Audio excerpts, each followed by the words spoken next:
Well, hello guys, it's Mark here. We're getting ready to do a live stream with my man Big Game James and Law Nation.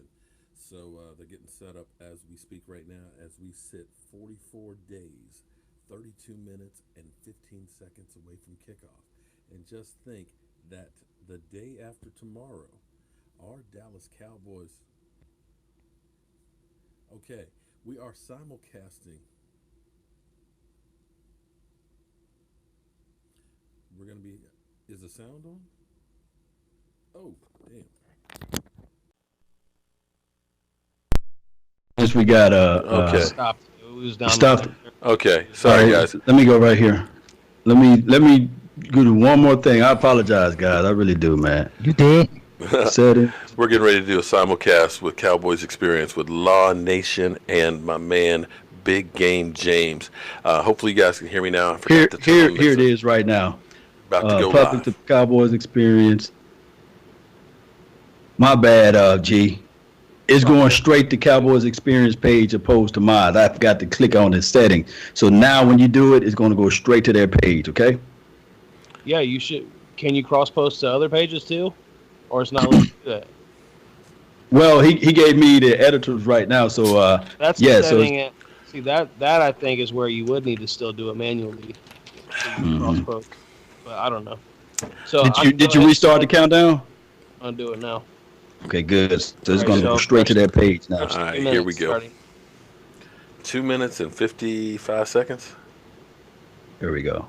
Man, it's a Let long me know. countdown. Let me know when you did it. Yeah, I'll give you guys a 3, 2, 1, go. All right, cool. Okay, so everybody who's out there watching right now, we're getting ready to do a live stream with Law Nation, gonna Big talk Game James. We got 2 minutes and 30 seconds.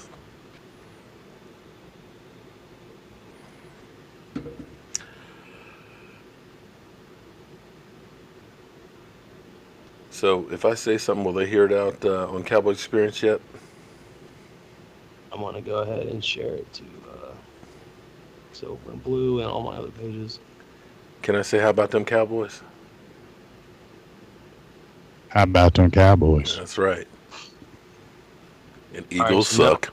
Now we're live. We're official. 2 minutes to go. Okay, and are you able to see it going to your? Because you probably have to share it to your. Yeah, I'm sharing it. Silver and around. Blue. Great. Yeah, I'm sharing Share it it all to my pages, all groups. I already got it on Big Game James. Cool.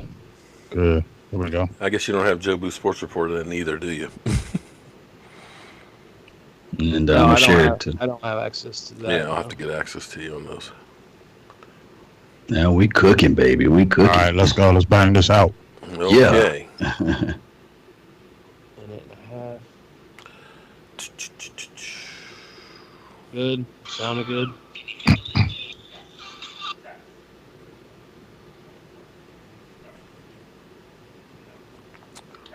One minute, 10 seconds. Shout out to the dogs. This thing's gonna be jumping, baby.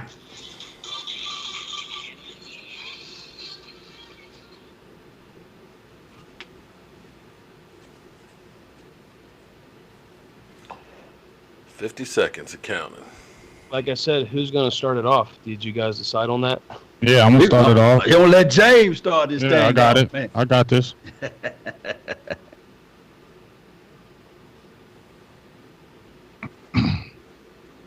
Like I was telling them, and you know this already because I've done it with you, but I'm going to give you the 3, 2, 1, go. All right.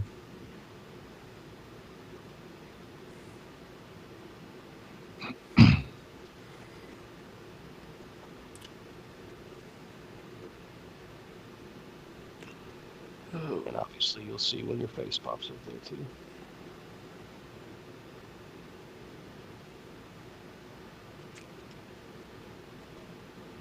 Three, 2, 1, go. What's up, everybody? It's Big Game James here on the Cowboys Experience here at Media Row Cowboys Experience. We're trying to have a really good time. This is our pre-training camp roundtable, and I have Mr. Mark Holmes Mr. Veteran Mark Holmes. I call him OG. He don't like it, but I still call you OG, dog. You the OG. And then I have Mr. Law Nation, who's been out there representing the nation like he does. But before we jump into anything, we talk about the Cowboys experience and as such. Please let's give a breakdown of what you two guys got going on, where they can find you. First, you, Mark. Oh, me? Oh, man. If you happen to go on YouTube, you'll get sick and tired of seeing me because we are always open for business, of course. So go ahead to Jobu Sports Report, Mark Holmes, and you can definitely get all of the updates on the Cowboys. If shit's happening, we're going to bring it to you. You can also check me out on Facebook, Jobu Sports Report, as well as Cowboy Jobu on Instagram.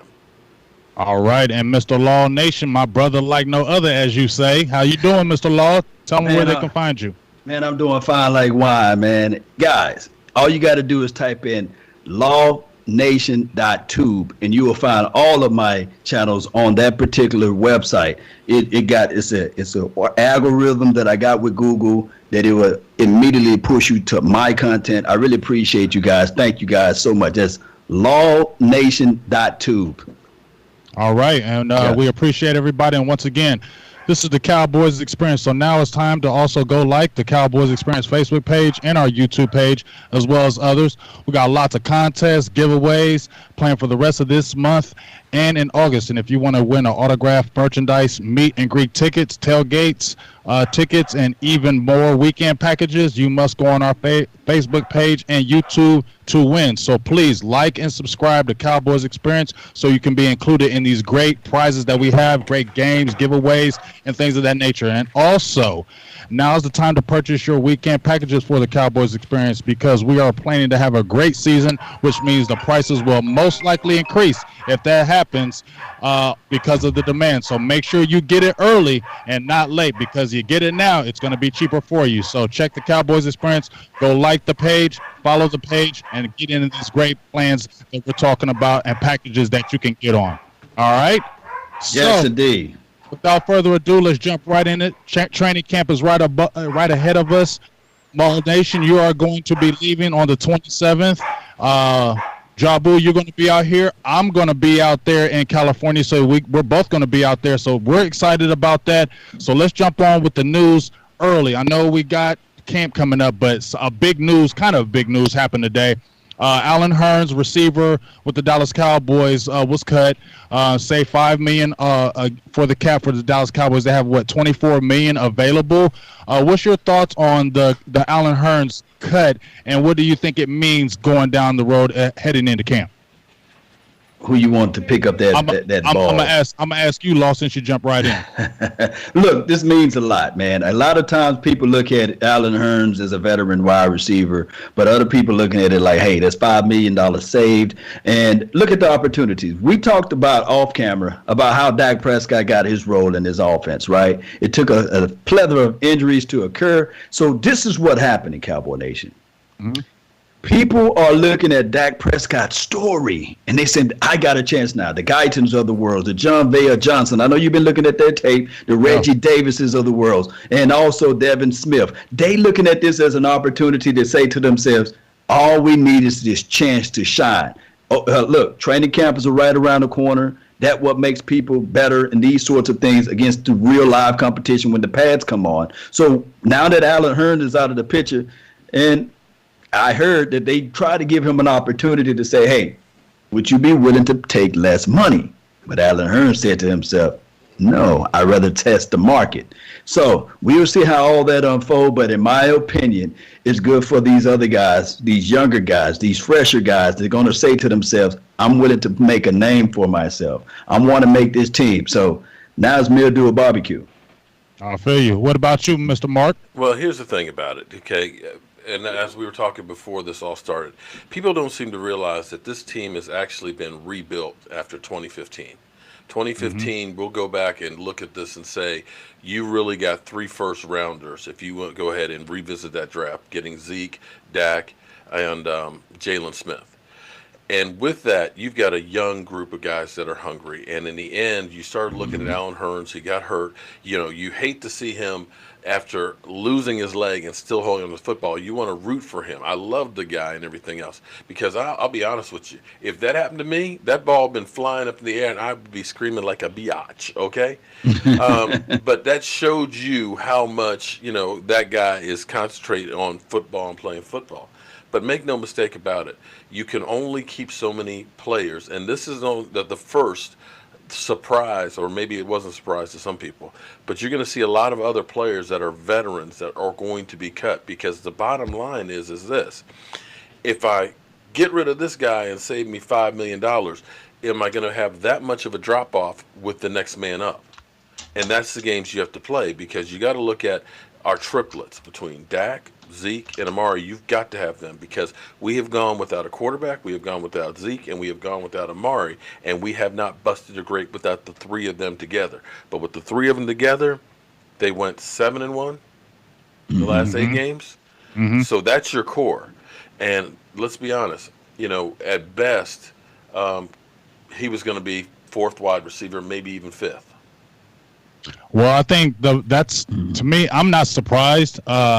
We actually did a show Wednesday, and people were convinced me about Alan Hurns because I was saying go ahead and cut him because of the $5 million. Not because I didn't like him, but because I was just saying that if you have a 4th option at $5 million, that just doesn't seem like good business. Right. Now, some people have told me, well, if you're going on that Super Bowl run, you need all your horses. Anybody can get injured, or a rookie. Or do you really trust a rookie? If you cut a Alan Hurns, do you trust a John V. Johnson, or let's say a Jalen Guyton? Those guys are rookies. Or do you trust a Noah Brown, who hasn't really done anything in NFL? So it was making sense in my head, I would see you want to keep Alan Hurns. But at the end of the day, the Cowboys still need to sign Dak Prescott, like you said, Mark Holmes. They still need to sign Ezekiel Elliott. They still need to sign Amari Cooper. And he's watching Michael Thomas with that $18-19 million that just been offered from the New Orleans Saints. So he's watching them pockets too. So I think this is the time where they're like, okay, you know what? We need to go ahead and start making this push toward Dak Prescott and getting this money. So wherever we can kind of get this money and recoup it, and we're not feeling that bad at our receiver position because we're deep, this makes more economical sense in my eyes, and it's not a big fall off to me. And I think Dallas will still be okay even with this cut, even though I did like Alan Hurns.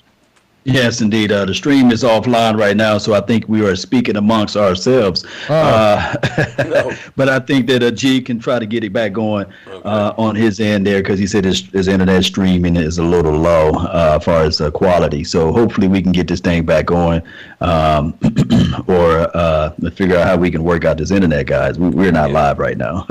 Okay. Yeah, but this room fill up. Are you still live on your end, Mark? I'm still live here.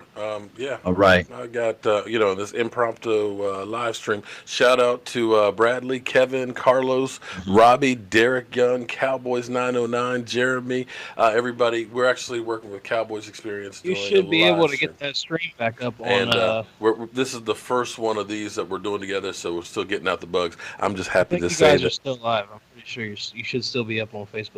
All right, we still back up on the Facebook, man. Really appreciate you guys. Thank you guys for bearing with us. This is our first shot at this thing, and I know that there's always growing pains, but this is our ideal of having this media road so that everybody can hear different opinions, different thoughts. Remember, I always say this, not everybody like Auntie Shirley spaghetti, right?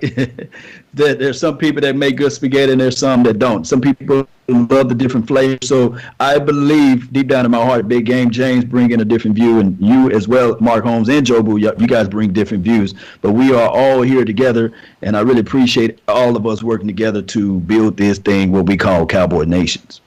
Oh, yes. And you know how it goes. Sometimes things just don't, you call it Murphy's Law. Sometimes it happens like that. You never know what happens with electronical systems. We can do everything we want, but sometimes the electronical systems just don't want to work for you. But hopefully, like you said, we're going to get out the kinks. Please stay with us. Please do not leave, because we got some good stuff that we're going to talk about. As I said, the Alan Hurns situation, that's unfortunate, but we did get some good news before we even talk about camp, is Travis Frederick. he's not going to be up on that PUP, and that's huge because that was kind of the rumblings that he may not be ready for camp because he just came back from the disease that had kept him out all last year, and I think he had shoulder surgery or something like that he was still kind of working through. So we didn't even know if he was going to be active or even ready for camp. So to hear that he's active and ready for camp and ready to go, that's huge in my eyes. What do you guys think about that? Man, go ahead and let Mark tackle that one down. Okay, you know what? You're talking about adding a Pro Bowl center and field general to your team. That is major. I mean, you're talking about a 1/5 boost to the offensive line. That's not to put any shade towards my man Looney Tunes, but if you get him back, that's going to solidify that offensive line.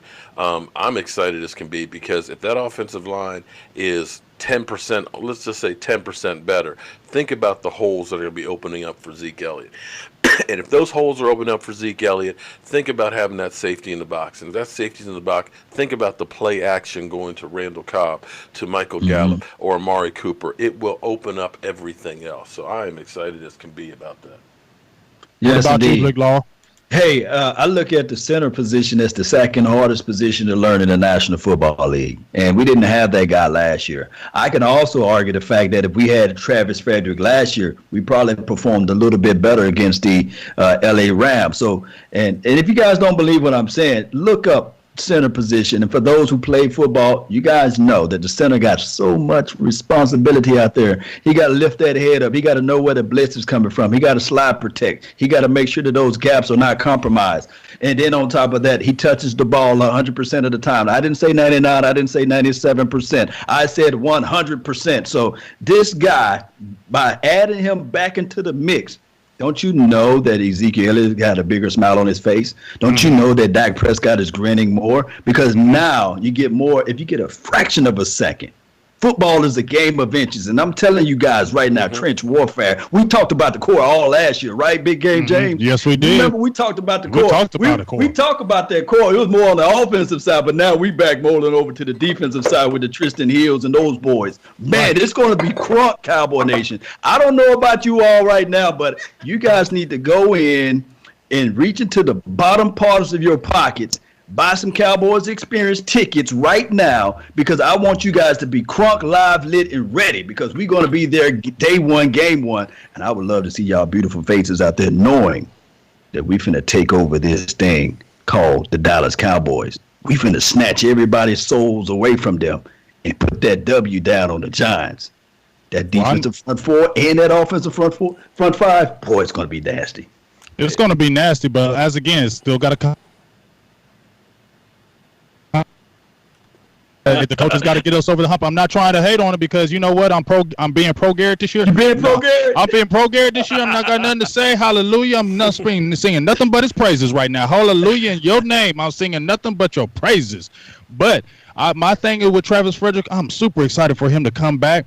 But I still need to see him in them pads because even though we have seen, he's coming back, he's took a whole year off. We still need to see how he looks in those pads going against these guys again. So it's going to be interesting to see how his body reacts. And that's the thing I'm really going to be looking for, how his body reacts to getting hit again.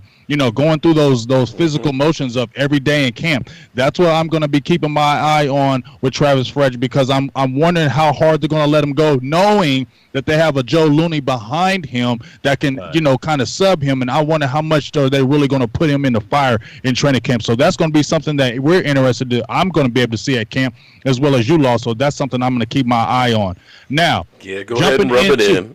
I'm not trying to, big dog. Go ahead and rub it in. I know. Okay, I'm just excited. My pro gas is not going to training camp this year. But I tell you what we are going to do, though. What we're going to do is we're going to go ahead and make sure we finish off the Redskins because we're going down there with some other Redskin YouTubers on Saturday to spread some bad mojo on the Redskins. Oh, well, hey, I'm going to tell you right now.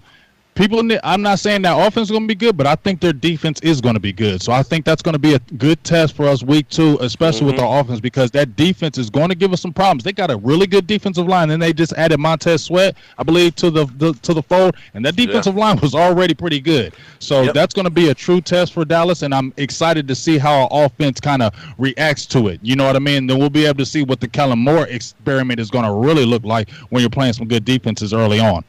Well, I got to tell you, our defensive line should be licking their chops because Trent Williams is planning on holding out and doesn't want to play for the Redskins anymore. And you know who his backup is? Is he from the Giants? Ain't that his backup? Eric Flowers. Yes. Trent Williams, please stay on out because we love some Eric Flowers. He's on our team. He ain't on your team. He is on our team. Yeah. So, and we're going to be doing a mega tailgate there with Cowboys Experience and stuff. Last year I had about 150 before I partnered up with Cowboys Experience. But we are going to be going off. We're going to have TVs out in the parking lot. We may have some former players, former cheerleaders there. We're going to have Joe Booth's Wings. I mean, we are going to throw down there at FedEx Field week 2. Well, I know I'm ready, and I got some peoples out there in D.C., so we'll see what happens with that. But let's go ahead and jump into some top stories as we head right into camp. Obviously, everybody's been talking about Ezekiel Elliott, the potential holdout. Now, I guess he went out of the country, and everybody kind of won't let it go. Will he? Won't he? I know we've all been talked about this on all our pages about the Ezekiel Elliott situation. But what are your thoughts, since we're all right here and right now? I want to hear both of your thoughts on it. I never thought Ezekiel Elliott would hold out right now because it doesn't behoove him to do it. He would lose. He's not winning by him doing it. But what are your guys' thoughts about Ezekiel Elliott moving forward? Does he get that contract? Do you think, because I've been hearing like a good 4-year deal, right after the option year. What do you think the contract would really look like for Ezekiel Elliott, Mark? Well, first things first. Zeke don't play anything in preseason. Okay, let's be honest. And Zeke always starts off the season kind of slow.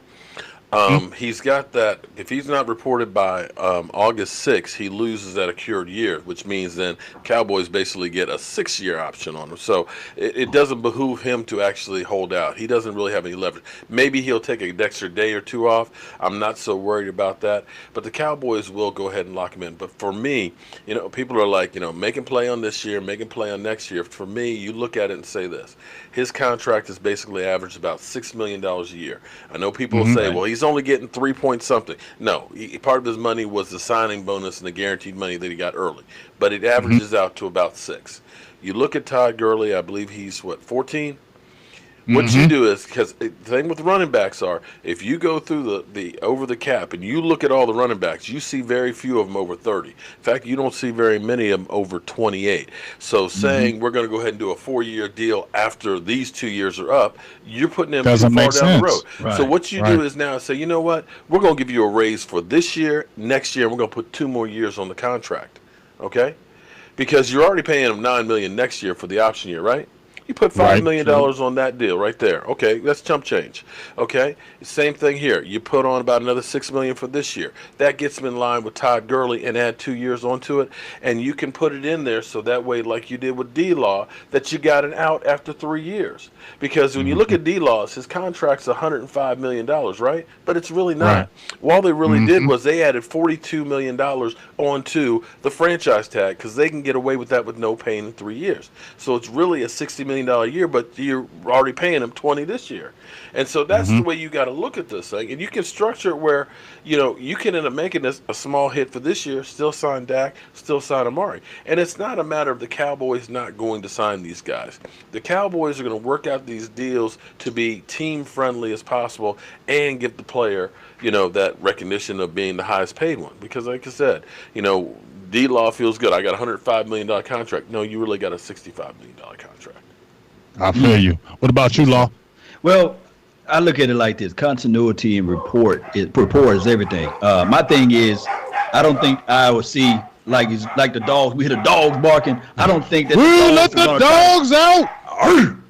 I don't think that they're going to be able to confine Ezekiel Elliott of him holding out. I just think that Ezekiel Elliott knows how important it is for the continuity in the rapport. I think that we've been having 100% activity of all of the players showing up for these even OTAs, voluntary workout, and also the actual, I guess, heading into the training camp. We haven't heard any other news outside of Ezekiel Elliott quote unquote supposed to be holding out. I don't think this is going to happen, Cowboy Nation. Ezekiel Elliott knows what he's up against. Ezekiel Elliott wants to be in the Hall of Fame. I know that he makes some horrible decisions, but if you look at it collectively, a part of this and a piece of this is due to the Roger Goodell's investigation a couple of years ago, right? I mean, who else been young and on something a little bit and bumped into somebody and didn't want to show their chest a little bit? Come on, let's be real about it. If this Ezekiel Elliott played for any other team, he would never been suspended. This Vegas situation would never been brought up. And then on top of that, we'd have been looking at, okay, this guy's a dynamic running back who's been leading the league for the last 3 years opposed to the 2. You see what I'm saying? Or missing one or what have you. So I'm thinking that Ezekiel Elliott will be there in Oxnard and he will be ready to practice and keep that rapport going with all of the other guys. Right. I agree with that. Let me give a shout out to everybody. There's a lot of names in the box, so I can't give everybody shout outs, but best believe Ron Smith, Joe Chantrina, Dallas Pepper Sr., some names, Ron Smith, you know how we do. And anybody else who jumped in, I'm sorry if I didn't get everybody's name, but trust and believe, I love every one of y'all, and I appreciate everybody jumping in, even staying with us when we had a little bit of a technical difficulty. Jump back in here so you can hear this good Cowboys talk. My opinion is this. I'm kind of listening, leaning to what you were saying, Mark, that it just doesn't make sense to me to let him play 2 more years, and he just turned 24. If you let him play 2 more years, that's 26 years of age. Now, do we forget that when DeMarco Murray, I know he had injury history, and I know that, but one of the reasons why they didn't re-sign DeMarco Murray is because he was 26 years old, and he had injuries, and that's why they weren't going to extend that contract, because as you said, Mark, when they get around 27, 28, their value is pretty much gone. It's gone. That value is gone. And you get 30, you better be a dog, like a Frank Gore type running back to get that contract, for real. Because the general managers and owners, look, when you hit about 26, 27, 28, you're on the downtrend. It's time to draft somebody else. So it makes more sense for the Cowboys, like you said, if they're going to extend him, go ahead and just add on some years now like they did Todd Gurley. And give yourself an out. Add a few years now, and then see how it goes in 3 years, and then reevaluate it. And if it's not working, you can cut, and it's not killing you. That's the smart way to do, and it's not about, hey, we don't love you. It's about dollars and cents, and that's what this is about, dollars and cents. And so I'm going to jump into another player since we're talking about dollars and cents, who everybody's been talking about, and that's Mr. Dak Prescott. Now, everybody been talking about his money and what he should get. He ain't 30 million, he ain't 20, he ain't this, he ain't that, blah, blah, blah, blah. Well, I'm going to ask you guys one last time, because you've seen the Allen Hurns release. That's $5 more million back in the bank. To me, and I had Patrick Walker from CBS Sports on the show in April, and he said that they were going to get this deal done with Dak Prescott right at the start of training camp or like in the first week. Does this signal that he is getting signed because you've seen Allen Hurns just get released? Is this the signal that one of these guys, especially like a Dak Prescott, is about to get signed? Your thoughts, Law Nation. Let me ask you this, BigGa, James. Do you know when Dak Prescott's birthday is? I do not. I'm sorry. That's the $1 million question right there. Monday. I knew Mark would know. Oh, happy birthday. Happy birthday to you. Happy birthday. Yes. It would be nice. Shout out to Miss Scouting Pro for dropping that information for the nation, man, down to me. She said that his birthday is Monday. Will it be nice if the Cowboys reach into the bottoms of their pockets and say, okay, we make you the highest quarterback paid ever for the Dallas Cowboys? Wouldn't that be nice? Wouldn't that be nice? I know we get a lot of hate mail. For a lot of people, they're going to hate that. They're going to hate that. It's crazy, Law, that when you're talking about that, when he finally signs, watch the nation. Watch the nation, what really happens. You feel me? They're going to be all upset, but I'm telling you guys, if you guys can name me 5 more quarterbacks that won more games than Dak Prescott since he started, then I will hush, right? If you can name me 3, if you can name me 2, then I will hush, right? But there's only one. And I like the fact that Dak Prescott going into his 4th year, shout out to Mark Holmes with the power of 4. This is going to be a special year for Dak Prescott. And I think that the Cowboys organization knows this, and I think that they're going to reach deep down in their pockets, and they're going to go ahead and give him that fat contract. So you don't have to be thinking about this all year long. Right. I think they're going to pay him. What about you, Mark? Uh-huh.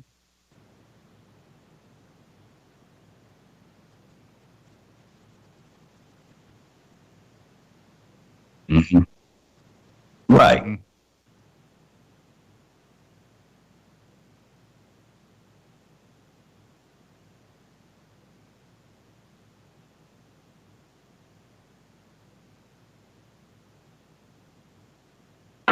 Mm-hmm.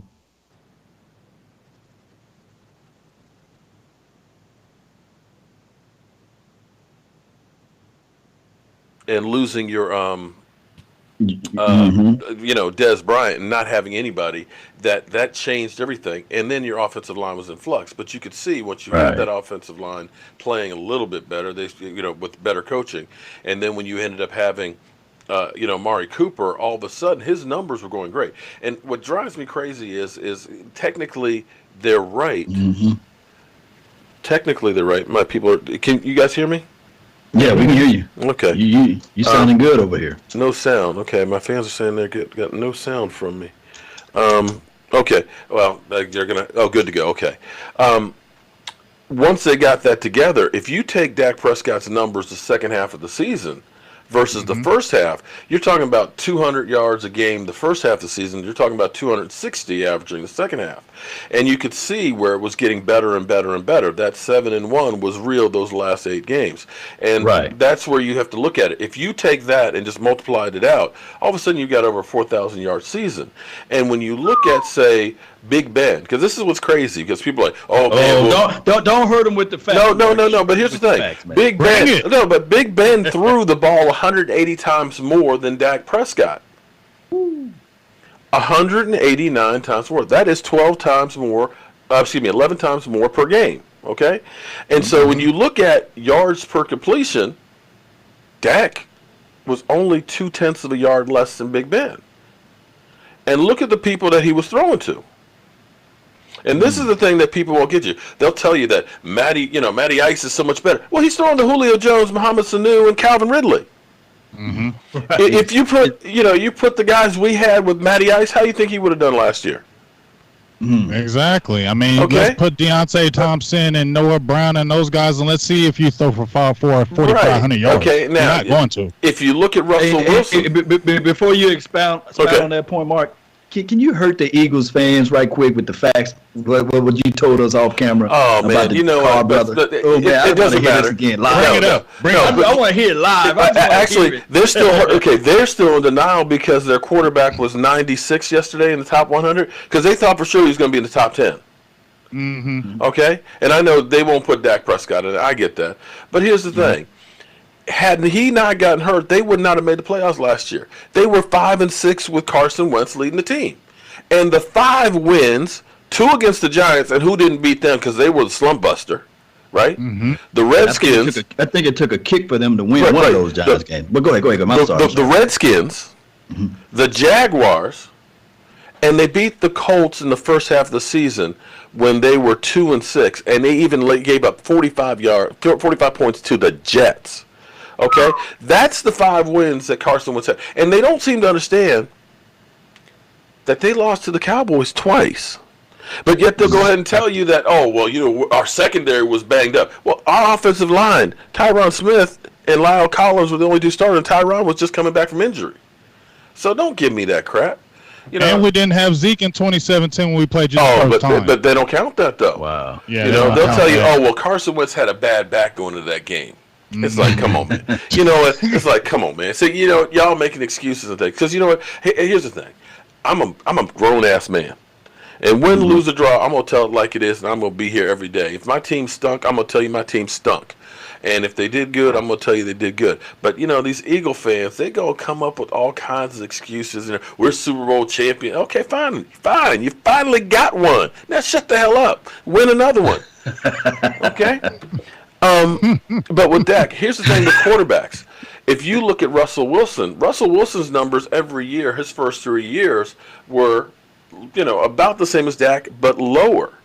But that 4th year was like the explosion. Now, here's the thing that Cowboy fans don't seem to understand, because it was funny because they had the Cowboys-Eagles game on last night, week 14.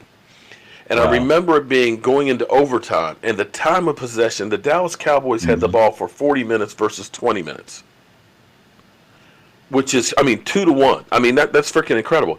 And the way this offense is designed to keep the ball away from the other team. Because if you can keep the ball away from the other team, that's less opportunity for them to go down the field. That means you're going to keep them from getting the ball and being able to have Aaron Rodgers go down the field and score on you. It's by design. It's not going to be a fantasy football team that is lighting it up, going 50, 60 yards all the time. Mm-hmm. Mm-hmm. But they keep saying because they compare it to fantasy football. Well, Big Ben's got 5,000 yards. Well, Big Ben sat his ass home during the playoffs, didn't he? Had front row seats. Didn't Aaron Rodgers sit his ass home? Yeah. Didn't Matty Ice sit his ass home? Yeah. Okay. Yeah, true. Dak Prescott, he won a game. Yeah. And had we stopped him on third down, I think we would have won that game too against the Rams. And that's all I have to say about that. Man, people gonna hate those facts, man. Boy, they gonna hate them. Well, all I gotta say is this. The proof is in the pudding. People always act like, well, Dak's record is only like this because of this and because of that. Well, here's the thing, folks. It's a team game, and you can't win without an offensive line. You don't have an offensive line, you're not winning no games, okay? You're not winning. So people need to understand that. That's why the Cowboys, I think they're the number one team that has most of their money in the offensive line more than any other team, like by far. So that's telling you right there. They heavily invested in the offensive line for one reason.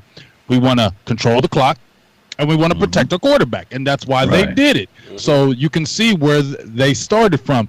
And it's not, okay, you can sit there and say, oh, well, Dak didn't do all that. Well, like you said, Aaron Rodgers and those guys, they have weapons too. Like, you don't, would it been he had Antonio Brown and Le'Veon Bell and then he had all them, what was the tall receiver, was kept on smoking weed? Martavius Bryant, and then you had Juju Schuster. You guys got all-world players, and then you wonder why they putting up all-world stats. You got dogs with you. We had Deontay Thompson. We had Terrence Williams. Dog, we had you feel me? An old Jason Witten. Shout out to Alan Hurns. And I'm not hating on our players. I'm not hating on those guys. Right. They weren't the all-stars that those other guys had. So what do you expect when you get have a quarterback who don't really have the weapons? When Dallas got the weapons, they said, "Hey, we need to get Dak Prescott some weapons." They pulled the trigger on Amari Cooper. You've seen what happened. So that to me shows you that Dak is a quarterback, because even if you was a bad quarterback and you got a good receiver, you're still not completing passes to him. We've seen in the NFL that even if you got good receivers and you're not a good quarterback, you're still not going to complete them passes to him. You got to be able to throw the ball. Is that not true? You can have a great running back, a great receiver, but if you can't throw, Tim Tebow, even though you won them games, you still only completed 47% of your passes. You feel me? And they still got rid of you. So as much as you got them to the playoffs, Tim Tebow, they still got rid of you because they didn't think you could throw the ball. For real, that's what it comes down to. And Dak Prescott has shown, if you look at he can't throw this and throw that. Well, why is his accuracy or his completion percentages staying at a career 67%? That's what I don't understand.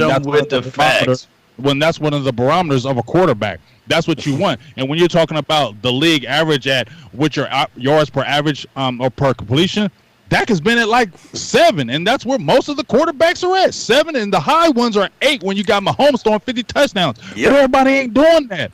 So if you look at quarterbacks across the board, Dak is as good, if not better than a lot of these guys. So please, love your quarterback, and let's try to get this 6, y'all. Let's try to get this. And look, another thing that a lot of people always say is law. Where they going to get the money from? Look.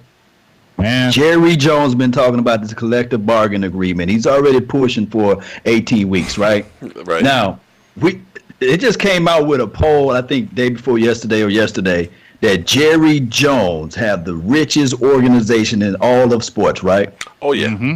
What kind of stupidity of the league would be, how stupid would the league would be not to listen to Jerry? They want to make money, right? Mm-hmm. Right. Look, push this thing to 18 weeks or what have you. Take away some of those preseason games. The salary cap been increasing anywhere from 10 to 15% when it was 16 weeks. You can only imagine, you can count the money. When it's 18, you can do the quick math. That's anywhere from 20 to 25% if you move it up to extra 2 games. There's your money. 33 to 34, 35 or $36 million is cheap from 2 years from now. So we're going to have the money. So don't worry about the money, Cowboy Nation. It's going to be there.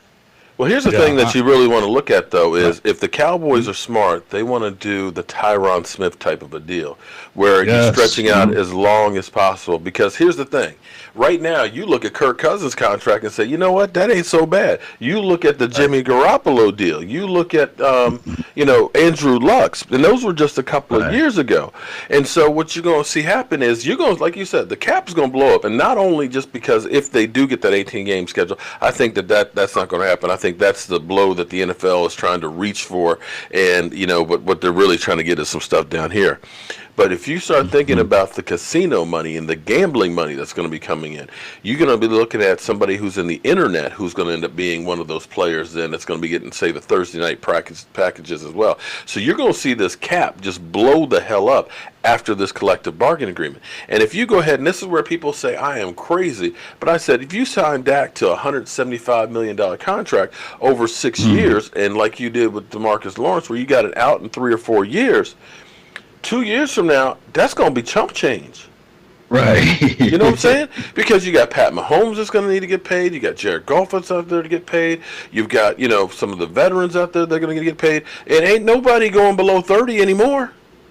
Right. It's going to be in the past. Right. I mean, I don't know why people are trip off that, because just like you said, remember when they were tripping off Cam Newton? Cam Newton, one of the highest paid quarterbacks in he ain't better than Aaron Rodgers. He ain't better than Drew Brees. He ain't better than this and that. And guess what? It took only 2 years, and he went from like one of the top ones to like 15th or 16th. So now you look at a Cam Newton contract, and you're like, oh, we living good with Cam Newton. We're living good with that contract. You feel me? So, But think about this, though. You had Andrew Luck was the highest paid recently.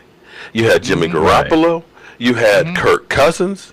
You ended up having You ended up having Matty Ice, and then Aaron Rodgers, and then Russell Wilson. So it's not. It's only you only carried it for just a second. It's just like you can. It's bragging rights. That eventually, that you say, I was the highest paid quarterback in the NFL. When you retired, sitting around the bike, it may have been, but I was the highest paid one. So it's kind of like this badge of honor that you can carry the candle with and stuff. So what you do is, like I said, sign Dak to a 6-year, $35 million contract, so he can have that badge. But guess what? It's gonna be beat. It's just the cost of doing business. And I know people will lose their freaking minds, and every time there's an incomplete pass, they're going to say, that's what we get for $35 million. But you know what? You're never going to make some of these people, it doesn't matter what you do, okay? Because, they had everybody saying, Dak is not the guy. He's going to be pumping gas in 2 years and everything else. He can't do this. He has to have a team around you. We get up going to playoffs. We win a playoff game and everything else. And it's still, he still sucks. So it's like, you know what? Yeah. I'm just done. I can't convince you. We can win the Super Bowl, and you're going to still say it wasn't Dak. So it's just right. You're talking to a brick wall. We get so much hate mail about Dak Prescott not throwing for 30 touchdowns and not passing for over 4,000 yards. We get so much of hate mail for that. But I'm telling people they discount the rushing touchdown like it don't exist. He have 18 total rushing touchdowns. Quick math, that'll give you 108 points. Take away those 108 points, we might not win some of those games. Cowboy Nation, like Nietzsche said, don't spoil what you have by desiring the things that you don't have. But remember, the thing that you do have was something that you dreamed for and longed for. I'm going to say that till I'm dead in this earth. Look, I'm telling you guys, don't forget about 2015. Just don't forget about that. Dak Prescott is something special. Yeah, because on that one. Yeah. And he stays healthy. Yes. Let's knock on wood on that one, because I definitely you better knock on hardwood on that, because I don't need no injuries. Okay. And that's going to prelude into our next subject. Let me give a shout out to everybody jumping in. Gambino, what's up with you? Gerald Fair, Ron Smith, what's up with you? How you doing? Dustin Alexander. I got a Cindy Henson Law, and she love you. She loves some law. She been saying she been saying she loves some law. So you got to give her a shout out. Give Cindy Henson a shout out. She said, she want a shout out from Mr. Law. There you go. Appreciate you. I got a good segue, since we were talking about, please, Dak Prescott don't get hurt. So we're going to talk about the backup quarterback situation, because that's been a hot and heavy subject, because some people are saying they don't think the Cowboys backup quarterback is on the roster. Me personally, I don't trust no Cooper Rush. I don't really want him on the roster. I'm not hating on him, but I just don't want him on the roster. I have always liked Mike White since he was drafted. Do I think he's ready? I don't think so. I have to see him in camp. but I still don't feel like he's ready. So I still feel like we need a veteran in my eyes, a cheap one. I don't know who we go out there and get, to kind of flow with the offense. But in your eyes, Law and Mark, who do you think the backup quarterback is on the roster, or do you think we're going to have to go outside of the box and go ahead and grab a veteran right quick for like this year? You first, Law. I got my money on Matt White. I'll push all the chips and the coins in the center of the table and say, come on, Matt. I know you got it, Mike. I'm going to say, Mike White, I know you got it, man. It's just that you got to just stop thinking about it. Just play freely and don't worry about the consequences and repercussion. If Mike White is going to be the starter, what have you, if Dak Prescott goes down, Jerry Jones is going to be on the phone immediately anyway. He's going to be calling somebody. I'm for real. As soon as he falls down and holds the ankle, he's calling. He's on that phone, and I'm not going to say who he's going to call, but he's going to call one of those veteran quarterbacks to come back and see if they can pick up this offense to help us out. As long as it's not Matt Castle, I don't mind who he give a call. That's a bad word. Don't you bring up that name anymore. Matt Castle. Mark, man, take it over, man. Here's the reality, man. There are so few good starting quarterbacks that any backup quarterback, if he's any good, is going to be a starting quarterback. Mm-hmm. And we've been that route with, we had, Brandon Whedon, and and then of course we had Matt Castle. Here's the reality. If Dak goes down, the season's done. There isn't anybody out there I'm sorry, there isn't anybody out there that you can say is going to be capable of taking the team, okay? Unless we're fortunate enough that he's just out for a game or two. I'm sorry. You might as well go with the young guys, save the money, and put the money and make sure you got that offensive line secured, to make sure that you got the running backs in situation secure. Because who do you honestly look out there and say they're a good quarterback that you're going to get cheap? There's none. It's going to really flow with this offense. Feel me? Like you'd have to bring somebody in who's off the streets. That's just, it's just a makings for a disaster in my eyes. And people who are always saying Dak can't do this and Dak can't do that, you would start seeing the true importance of a Dak Prescott when everybody said, well, and we know Ezekiel Elliott. We know we know how much of a dog he is. But if he don't have a quarterback, they're going to stack that line. And I don't care how good of an offensive line you got, they're going to come after him, and they're going to put their ears back and say, guess what? You ain't got nobody can throw the ball, so we putting 7-8 men in this box, and we're going to dare you to throw it. Because remember, folks, when Tony Romo went down, did you see them defense start coming after us? Did you see that defense coming after us? But here's the thing, though. No respect for nothing. But here's the thing that's a misnomer about that season. We still had a great offensive line, and we still were fourth in the league in running football. We ran the ball as effectively that year as we did last year. We were only 10th in the league last year in running the football. People don't seem to understand it. Teams like, believe it or not, New England ran the ball, got more yardage on the ground than the Dallas Cowboys. And this is where people are uneducated fans. They don't know what's actually going on. And another thing that ended up happening, believe it or not, is with Amari Cooper, Zeke Elliott's game average actually dropped about 11 yards per game. And, of course, our passing game. So you're watching our offense kind of transition a little bit. And I think with Kellen Moore, you're going to see a lot more passing because he's got some studs. He's got some guys that can go out and make some plays.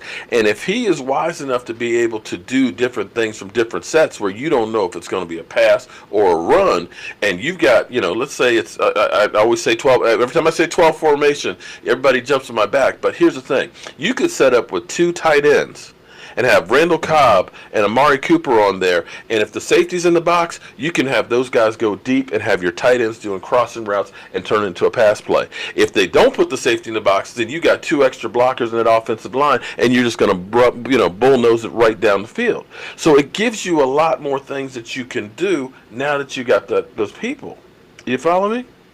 I follow you. And there's one last spinoff on that 2015 season. People need to understand, I went back and looked at our record, and I remember watching those games. It was only 3 games we got blown out. It was the Eagles, and the Patriots. We lost to them in the second half because we were playing them good in the first half. Mm-hmm. The Eagles blew us out, and the Redskins, that was the last game of the year when they beat us. But even then, we weren't mathematically eliminated to the playoffs until almost like week 14, and we still had a terrible record. Like, we were still in the hunt. And all those games that we were playing, We were in all those games or had the lead with Matt Castle and Brandon Weeden. Those teams, remember that 2014 season, 2015? I mean, the Seattle Seahawks, they were dogs of a team. They only beat us 10-9 in the last minute. They had a last-second drive that beat us. There was a lot of teams that beat us in the last seconds, even with that 2015 season. So people need to understand that before they get jumping up and crazy. And just like you said, Mark, Darren McFadden came right out of nowhere, and everybody said he was hot waste garbage, and why did you even sign him? And he dang near got almost 1,100 yards rushing. And didn't start the whole season. He only started 11 games. He didn't start till like week 6 or something like that. For real? Yeah. So the Cowboys knew what they were doing by getting that offensive line. So, since we're still talking on offense, because we're about to close here, appreciate everybody jumping. Let me give a few more shout-outs right quick before we jump into these last. Brian Nelson, what's up with you? Jake McLemore, Dustin Alexander, Colonel Bill Quinn? If that is, salutes to you, if that's a Colonel for real. Tavarius Peel, what's up with you? He said, hey, we can always have Kellen Moore as emergency backup. Player coach. Yeah. Player coach all day. There you go. Cooper, we appreciate you giving us the good shout outs. But since we're talking about offense, Kellen Moore is the big subject because everybody wants to see what this offense is going to look like. Do you think we're going to see any wrinkles in this training camp, or you think it's all going to be kind of close to the vest, or you think we're going to see anything new?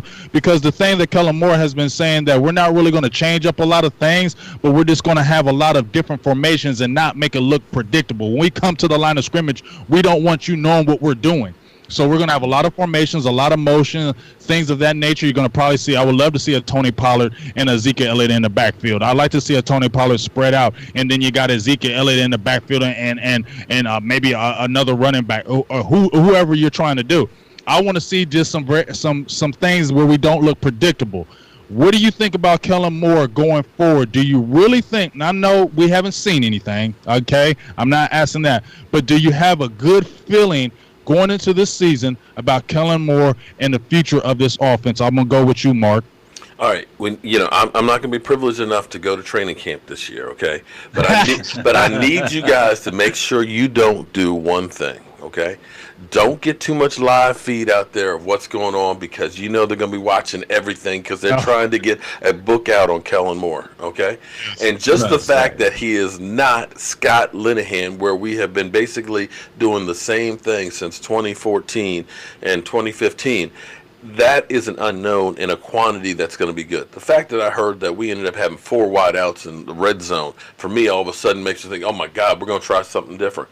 Our team was so predictable that it was always run Zeke up the middle on first down, okay? Everybody knew. I could call the plays from my living room, 1,500 miles away. Exactly. If they change up, and they don't have to do a whole lot, a few pre-snap motions, a couple of different formations and things, you've got a lot of talent. But you just need to be able to have a little bit of an edge some of the time. And if we can be a little bit better in the red zone and a little more creative, I think that we're going to be in great shape. Yes, indeed. I'm looking at what you're saying is that football has always been the same regardless, 11 versus 11. I don't think that you can change much of that. But like you said, the predictability, I think that you can move some of that stuff out. Instead of 12 personnel, maybe you can go with more of a 22 personnel with the 2 running backs in the backfield and do 21s and stuff like that and beyond. So I'm looking at this team. I'm looking at what Kellen Moore will bring in is a little spice, as well as he's not going to be that hard-nosed, stuck-up guy. You remember Scott Linehan was that guy was like, hey, you don't go against my rulings, Alan Hurns within his first 3 weeks here or what have you, he spoke out against Scott Linehan, and you saw what happened to him. Didn't play no more. And then Amari Cooper, for all crying out loud, he said, yeah, I changed the play. Yeah, I did it. Yeah, I told Dak to do it, Right. And then you saw and then the next week you saw him being the only person that can lock down Amari Cooper, he was holding the clipboard, and I call him Scott Linehan, right? And my thing is, the major thing, and if you guys can catch the Rich Eisen show, I think my guy, Michael Irvin, man, the passionate speaker that he is, he was interviewing Ezekiel, and he said, what do Kellen Moore brings to the table? And Ezekiel, he sat there and paused, and he said, you know what? Kellen Moore will listen. he will listen. And that's a major thing. That's a major skill set for any offensive coordinator or any coach and beyond is to listen, because they got the feel, they got the vision, they see things that's going on that you just don't understand, right? Mm-hmm. Right. So I believe that just by Kellen Moore listening to those younger guys that's out there on the field, I think that we're going to see some major improvements, So I'm not trying to be all high on this team as it relates to Kellen Moore. He's going to put up 40 and 50 points. I'm not saying that, but I'm just saying that the adjustment's going to be there, and this team is going to look a whole lot sharper because he listened. I totally agree with you with that. The biggest thing to me, just like you said, that he listens, is that I think also that he came up with Dak Prescott. And so they're familiar with each other. I feel like they have a bond. And I believe them getting John Kitna as the quarterback's coach, moving Kellen Moore to the OC. I don't feel like Kellen Moore was a good quarterback's coach. That's just my opinion, because I feel like you got to have a little bit more of I'm not saying he don't got a backbone. Nope, so I'm not saying he don't have a backbone. But he just seems a little more cerebral, like a guy that's not going to really yell at you. Whereas a guy like John Kitna gonna get in your face, and I think that's what that kind of needs on that quarterback coach side. But with the OC side, he needs a guy who can sit down in that quarterback room and say, "Hey, Dak, what do you like right here? What kind of plays do you like, and what kind of things can we do to make you better?" I wasn't around, but it just seemed like Scott Linehan didn't do that. He said, "This is what you're gonna run, and we're gonna run it until I say stop." And that's and if you don't like it, you don't got to play here. That's what it felt like that he was. That's the feeling that I was getting, that he was saying to our players, like, either you do what I say or you don't play. Hey, BigGa James, this is the play that Randy Moss did. You be like, wait a minute, I'm not Randy Moss. This is the play that Megatron did. You be like, wait a minute, hold on, coach. I'm Alan Hurns. Oh, my bad. I ain't trying. Let me see if I can use another person. Coach, I'm Cole Beasley. I can't run that Randy Moss play. Beasley. Yeah. Beasley.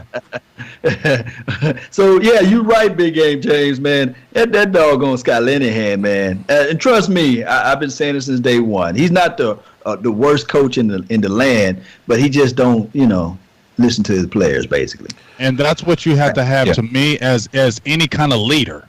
You have to be able to listen. And when you can hear what the players are seeing, hey, coach, I see this. Okay, let's try to run this play after that. You know what that does to that player? That makes that player play harder for you. He plays harder for you because he knows, you know what, he listens, and I feel like he cares. And players aren't robots. You feel me? Players ain't robots. They have feelings. They have emotions. And if you treat that player with some kind of respect, and I don't know if that was happening, it feels like the player will come back and play harder for you. I feel like that's the reason why Jason Garrett is still there as well, is because the players do respect him. They do continue to play hard. I mean, as much as our fans have gotten mad at him, the players have really never quit on Garrett. I mean, he may have a 2-game losing streak, but he always seems to bounce back because the players never seem to quit on him. And I think that's something with him being some type of a player's coach and them having respect. So I think Kellen Moore is coming into it where, hey, we're going to give you a clean slate and a chance because you know what? We like how you listen, and we feel like you're going to make this offense better because you're going to make it kind of cater to our strengths. And that's what I think he's really going to do with Dak Prescott as well. All right, y'all. So one last thing I want to ask you guys before we head up out of here, and I want to ask you about some battles, training camp battles. Two things. It's a twofold question, and then we'll head up off here. First, what player are you most excited kind of to see in camp, and what battle are you kind of really excited to see? No matter what position, what battles are you kind of really excited to see coming up in this training camp? You first, Law. Man, I got my guy Cedric Wilson Jr. That's the battle that I want to see. A lot of people, we talked about the John Vaya Johnsons, we talked about the Guyton kid, but somewhere on this map, I got this battle for this guy named Cedric Wilson. He wears number 16, if you know what I mean. So, guys, look out for him. And then on top of that, on the defensive side of the ball, you already know what I'm about to say. You guys know I love defense, right? Don't take my guy. Come on, man. You know I'm defensive line. Don't take my guys. That is human nature. Oh, okay. All right, you can take the D-backs. I got Michael Jackson, man. I got Michael Jackson, number 33. I want to see that battle. I just want to see this kid. Look, he could have went first and second round. if he had all of his affairs in order. You know what I'm saying? Right. But guys, do not sleep on number 33. I would like to see that battle. It's a long shot for him. Don't get me wrong. Don't get me wrong about it, because I'm not saying that he won't be able to make this team, but I'm just saying that camp battle, when you guys finally see the physical nature that kid plays with, right? And then I'm gonna tell you guys, he can blitz off the edge. He got the short and intermediate speeds as well. He got some good recovery speed. Guys, look out for number 33. Boy, that Michael Jackson, boy, he's going to be moonwalking on a lot of people. And my third person, I know you just said only two, but my third person, Donovan Wilson. Did you get a chance to see him up big game? He looked good on that tape. And they were saying he was a heavy-footed kind of safety, and one of his kind of negatives was that he was heavy-footed and did have the closing speed. But, man, he was looking good in that workout. He was, and you know what? In minicamp, the coach was saying he was catching on quick. He was calling in the cadences. He was putting the guys in the right lineups, and they were really looking at that like, a thumper. His only flaw was coming out of college that he over pursuit. He's too aggressive. I love that. Give me that too aggressive guy. Christian Shaw said, "Look, I can work with the over aggressive guy. Give me him. I can work with him." So I'm crunk about Donovan Wilson. I'm crunk about Michael Jackson, and you guys know. Yes, and I'm crunk about Cedric Wilson. Shout out to Cedric, man. Shout out to him. What's up with you? That's some good ones. What's up with you, Mr. Mark? Okay, I got to give a shout out to Voch Lombardi in here because he's needing some attention. Voch, we love you, man. We love you, man. And Voch, of course, is Mr. Offensive Line, but see, I am a defensive line guy. Wow. And I can't wait to see the battle royale that's going to take place on that defensive line, because you guys don't seem to understand that we got too many guys. We got the perfect situation that we have guys that are going to be starting on other teams. And I want to see Tristan Hill with that hair on fire, that future Warren Sapp. To me, that's what when I see him. Big praise. You putting that kid on a high. But I'm telling you, he's got that kind of size, that kind of motor in there. But see, I also want to see the Christian Covingtons who had that 4.5 sacks last year. And see, I know people out there are saying, "Oh, 4.5 sacks, that's nothing." But you got to understand, when you are down in the trenches, down there going against the centers and the guards and stuff, your job is to occupy space, and that guy occupies a whole lot of space. But I want to see the Malik Collins there, who's looking for a paycheck, knowing that he has been, having injury history and stuff out there. I want to see Tyrone Crawford, who is still pissed off about that whole thing that happened down in Florida and stuff, and trying to hold on for his job. You know what I'm saying? I want to see Robert Quinn out there trying to resurrect his career and get that next paycheck. Okay? I want to see all of these guys, because not all of these guys are going to be able to be standing. We got too many. And so you're going to see some major camp battles there on that defensive line to make this team. That's what I want to see. Unfortunately, I won't be there. I mean, I'm going to bounce off of that because, I let y'all go first, and I knew y'all was going to take what I wanted to talk about, but that's okay. That's all right, because I'm not an offensive lineman neither. I'm a slim guy, so ain't nobody playing on the offensive line, so I ain't talking about offensive line because I ain't talking about that. But I feel you. The biggest thing to me, the battle, just like you said, Mark, just to me, is that defensive line. We went from, how long have we been crying for we went from almost 2 years ago where we didn't have nobody. 2016. We were getting hyped over Charles Tapper. we were getting hyped over Charles Tapper and stuff. You get what I'm saying? Now you got, like you said, you got guys you're like, I don't want to cut him. He's good. I don't want to lose him. Right. But, man, I want to see Robert Quinn. I prayed for him. I don't know about y'all. I'm the one that brought Robert Quinn over here to the Cowboys. Nobody else. I brought him over here because I was talking about Robert Quinn 5 months, 6 months before anybody even sniffed Robert Quinn. So it was me. So thank me for talking to God, the football God, and say bring Robert Quinn, because they signed him right after that. But I want to see Robert Quinn and Tyron Smith. I want to see that battle, because you know what they're saying. Robert Quinn, he might not be that player any longer. He might not be this. He might be that. So he's got something to prove, and he's on a 1-year deal, if I'm not correct. So he wants another contract. So. Yeah. You're talking about a Randall Cobb, and you're talking about these guys that have Christian Covington have those 1-year deals. They're going to give you all out because they want another contract. So I think we're going to get the best from Robert Quinn, and that's why I'm excited for the 1-2 punch. And then, as you said before, Joe Jackson, nobody's even talking about him. He's a good player. He might not even be on the team. You feel me? And then you got Antoine Woods, like you said. Malik Collins is in his contract year. Pretty much everybody on the defensive line is in contract year. I mean, Daniel Ross was a good player for us last year. He may not even make the team. You feel me? And you got Dorrance Armstrong Jr., Taco Charlton, just like you said, Tyrone Crawford. And the guys I said that people need to keep their eye on is Jalen Jelks. I wrote an article about him and said that's the draft pick nobody's talking about. The dude's got perfect size, 6'5", 256 pounds, and he's built like a Jason Taylor. So if you can harness that talent, if you watch this tape, the dude's got a motor out of this world. You could possibly stand him up and maybe transition him as to a maybe weak side linebacker in that 4-3 and put him in next year coming in for Sean Lee, because you know Sean Lee ain't going to be with us too much longer. So that's what I'm saying. You can be prepping guys for next year as well, so that defensive line is going to be interesting, because there's going to be some cuts that are going to be a surprise. That is a guarantee in my eyes. There's going to be some surprise cuts on that defensive line. You're going to be, what? He got cut. So that's one of the biggest battles I'm interested to see. And my second battle would be, to me, is the receiving core, not after the 3, but I really want to see what these rookies are looking like. I want to see what Noah Brown does. He was injured, getting ready to go into camp. Are you going to step up Noah Brown? My dark horse is Jalen Guyton, because he has that speed and size. John Vay Johnson, they're talking about all-world speed, and, man, it's looking crazy. So I'm really interested to see if one of those guys can really step up and give us that deep threat that we haven't had. Michael Gallup is a deep threat to me, but because he's always getting open deep. But I'm talking about that speedster where Dak can just let it rip and just throw it up in the air and just let this guy run up under it and blow everybody away. That's what I'm looking for, because we haven't had team speed in a very long time. Remember, 10 have been 10 straight years where Cowboys had not drafted a receiver under 4.5. So now we finally have some speed, and so now it's exciting. And one last player before I jump off and say anything else is Tony Pollard. That is my one. There you go. Tony Pollard. Everybody been talking about it, but I've been see the dogs. He made the dogs come out. About Tony Pollard. So Tony Pollard dogs went crazy.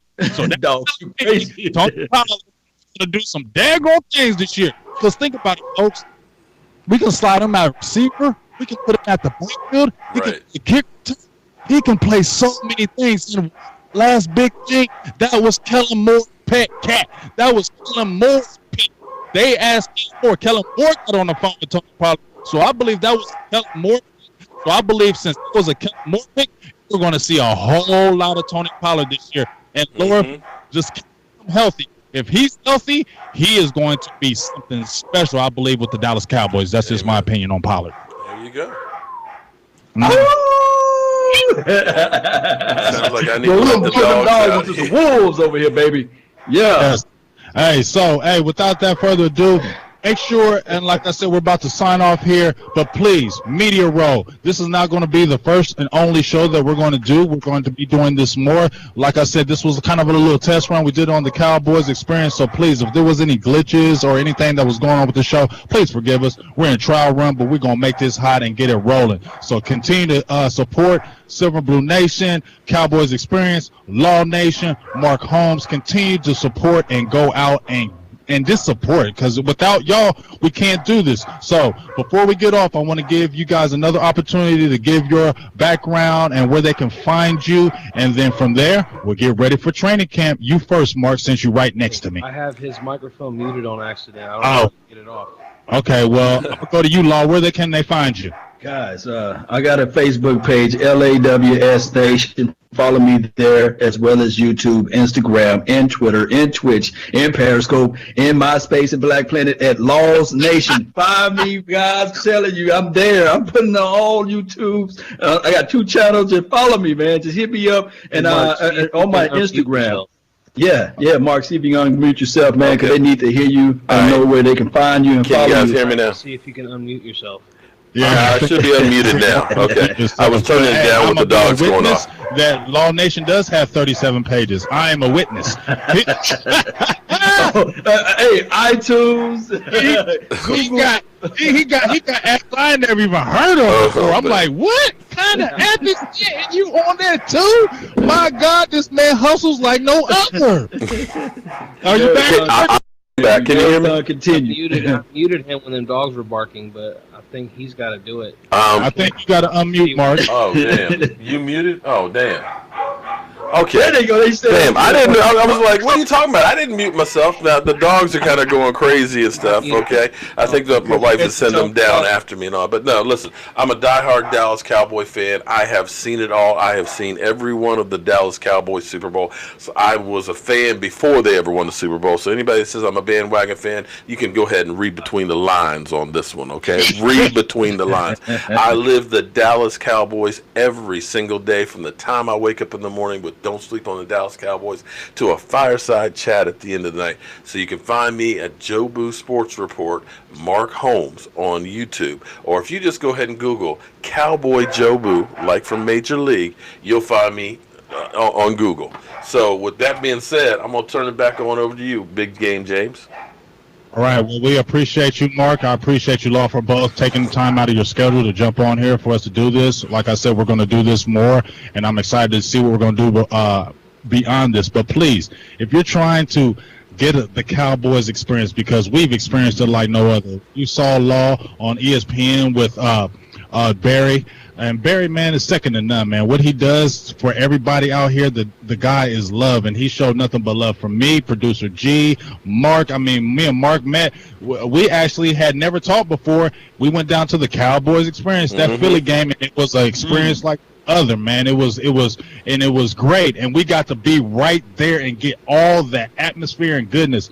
And I'm telling you, I hadn't been to Cowboys games like that before, but I'd always been a deep Cowboys fan. But when you get to the game and then you can get to that field, because we got field passes for you, it changes your whole outlook on the game when you can actually see those players.